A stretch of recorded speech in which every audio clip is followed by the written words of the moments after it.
ಜಾನಪದ ಕಲೆಗಳು ಕೇವಲ ಮನರಂಜನೆಯ ಮಾಧ್ಯಮಗಳಲ್ಲ, ಅವು ನಮ್ಮ ನಾಡಿನ ಇತಿಹಾಸ, ಸಂಸ್ಕೃತಿ, ಸಂಪ್ರದಾಯ ಮತ್ತು ಜೀವನ ಮೌಲ್ಯಗಳನ್ನು ಮುಂದಿನ ಪೀಳಿಗೆಗೆ ತಲುಪಿಸುವ ಅಮೂಲ್ಯ ಪರಂಪರೆಯಾಗಿವೆ. ಆದ್ದರಿಂದ ವಿದ್ಯಾರ್ಥಿಗಳು ಜಾನಪದ ಕಲೆಯ ಮಹತ್ವವನ್ನು ಅರಿತು ಅವುಗಳನ್ನು ಉಳಿಸಿ ಬೆಳೆಸುವ ಜವಾಬ್ದಾರಿಯನ್ನು ಹೊತ್ತುಕೊಳ್ಳಬೇಕು ಎಂದು ಸಂತ ಫಿಲೋಮಿನಾ ಬಾಲಕಿಯರ ಪದವಿ ಪೂರ್ವ ಕಾಲೇಜಿನ ಪ್ರಾಂಶುಪಾಲೆ ಡಾಕ್ಟರ್ ವೀಣಾ ಆಡಿಯಾ ಲೋಬೋ ತಿಳಿಸಿದರು. ನಗರದ ಸಂತ ಫಿಲೋಮಿನಾ ಬಾಲಕಿಯರ ಪದವಿ ಪೂರ್ವ ಕಾಲೇಜಿನ ಸಭಾಂಗಣದಲ್ಲಿ ಶನಿವಾರ ಕಲ್ಪಿತ ಜನಜಾಗೃತಿ ಮತ್ತು ಸಾಂಸ್ಕೃತಿಕ ಅಭಿವೃದ್ಧಿ ಸಂಸ್ಥೆ, ಕನ್ನಡ ಮತ್ತು ಸಂಸ್ಕೃತಿ ಇಲಾಖೆ ಹಾಗೂ ಸಂತ ಫಿಲೋಮಿನಾ ಶಿಕ್ಷಣ ಸಂಸ್ಥೆ ಸಂಯುಕ್ತ ಆಶ್ರಯದಲ್ಲಿ ಆಯೋಜಿಸಿದ್ದ ಜಾನಪದ ಸೌರಭ ಸಾಂಸ್ಕೃತಿಕ ಕಾರ್ಯಕ್ರಮವನ್ನು ಉದ್ಘಾಟಿಸಿ ಅವರು ಮಾತನಾಡಿದರು. ಇಂದಿನ ಆಧುನಿಕ ಜೀವನ ಶೈಲಿ ಮತ್ತು ತಂತ್ರಜ್ಞಾನ ಬೆಳವಣಿಗೆಯ ನಡುವೆಯೂ ಜಾನಪದ ಕಲೆಗಳು ತಮ್ಮ ಅಸ್ತಿತ್ವವನ್ನು ಉಳಿಸಿಕೊಂಡಿರುವುದು ಹೆಮ್ಮೆಯ ವಿಷಯವಾಗಿದೆ. ಇಂತಹ ಕಾರ್ಯಕ್ರಮಗಳು ವಿದ್ಯಾರ್ಥಿಗಳಿಗೆ ಪಠ್ಯ ಶಿಕ್ಷಣದ ಜೊತೆಗೆ ಸಂಸ್ಕೃತಿ ಮತ್ತು ಪರಂಪರೆಯ ಅರಿವು ಮೂಡಿಸುತ್ತವೆ.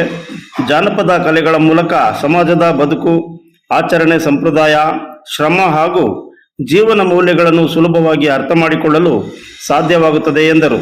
ಶಾಲಾ ಕಾಲೇಜುಗಳಲ್ಲಿ ಇಂತಹ ಸಾಂಸ್ಕೃತಿಕ ಕಾರ್ಯಕ್ರಮಗಳನ್ನು ನಿರಂತರವಾಗಿ ಆಯೋಜಿಸುವುದರಿಂದ ವಿದ್ಯಾರ್ಥಿಗಳಲ್ಲಿ ಕಲೆಯ ಬಗ್ಗೆ ಆಸಕ್ತಿ ಬೆಳೆಯುವುದರ ಜೊತೆಗೆ ತಮ್ಮ ನಾಡಿನ ಸಂಸ್ಕೃತಿಯ ಬಗ್ಗೆ ಹೆಮ್ಮೆ ಮೂಡುತ್ತದೆ. ಜಾನಪದ ಕಲೆಗಳನ್ನು ರಾಷ್ಟ್ರೀಯ ಹಾಗೂ ಅಂತಾರಾಷ್ಟ್ರೀಯ ಮಟ್ಟದಲ್ಲಿ ಪರಿಚಯಿಸುವ ಜವಾಬ್ದಾರಿ ಯುವ ಪೀಳಿಗೆಯ ಮೇಲಿದೆ ಎಂದು ತಿಳಿಸಿದರು.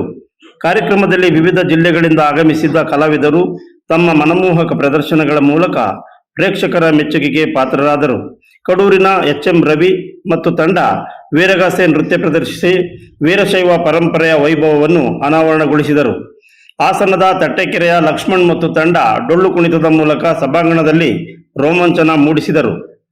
ಅಜ್ಜಂಪುರದ ಶ್ರೀನಿವಾಸ್ ಮತ್ತು ತಂಡ ಕೋಲಾಟ ಪ್ರದರ್ಶಿಸಿ ಕನ್ನಡ ಜಾನಪದ ಸಂಸ್ಕೃತಿಯ ಸೊಬಗನ್ನು ಅನಾವರಣಗೊಳಿಸಿದರು. ಸಾಂಸ್ಕೃತಿಕ ಕಾರ್ಯಕ್ರಮದಲ್ಲಿ ಕೋಮಲ್ ಕುಮಾರ್ ಮತ್ತು ತಂಡ ಸುಗಮ ಸಂಗೀತವನ್ನು ಪ್ರಸ್ತುತಪಡಿಸಿದರೆ, ಜನಕ ನಾಯಕ ಮತ್ತು ತಂಡ ತತ್ವಪದಗಳ ಗಾಯನದ ಮೂಲಕ ಪ್ರೇಕ್ಷಕರ ಮನಸೆಳೆಯಿತು.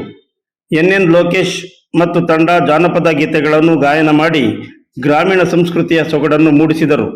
ವಿವಿಧ ಕಲಾ ಪ್ರಕಾರಗಳ ಪ್ರದರ್ಶನಕ್ಕೆ ವಿದ್ಯಾರ್ಥಿಗಳು ಹಾಗೂ ಉಪಸ್ಥಿತರಿದ್ದ ಗಣ್ಯರು ಚಪ್ಪಾಳೆ ತಟ್ಟಿ ಮೆಚ್ಚುಗೆ ವ್ಯಕ್ತಪಡಿಸಿದರು. ನಮ್ಮ ಮೇಲೆ, ಈ ಸಂಸ್ಥೆಯ ಮೇಲೆ ಗೌರವವನ್ನು ಇಟ್ಟು ಇದನ್ನು ನಮಗೆ ನಮ್ಮ ಸಂಸ್ಕೃತಿಯನ್ನು ಉಳಿಸಬೇಕು ಎನ್ನುವಂತಹ ಉದ್ದೇಶದಲ್ಲಿ ಇದನ್ನು ನೆರವೇರಿಸಿಕೊಟ್ಟಿದ್ದಾರೆ.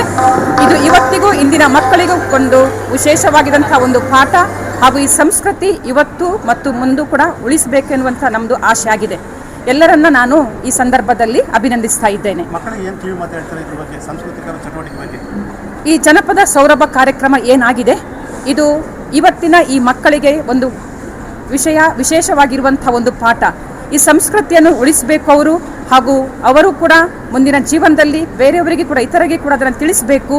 ಅದನ್ನು ಉಳಿಸಿಕೊಂಡು ಹಲವಾರು ಜನರು ನಮ್ಮ ದೇಶ ಮತ್ತು ಅಂತಾರಾಷ್ಟ್ರೀಯ ಮಟ್ಟದಲ್ಲೂ ಕೂಡ ಈ ಸಂಸ್ಕೃತಿಯನ್ನು ಬೆಳೆಸಬೇಕು ಎನ್ನುವಂಥ ನನ್ನ ಆಶೆ ಆಗಿದೆ. Sister doctor Veena Lydia Lobo.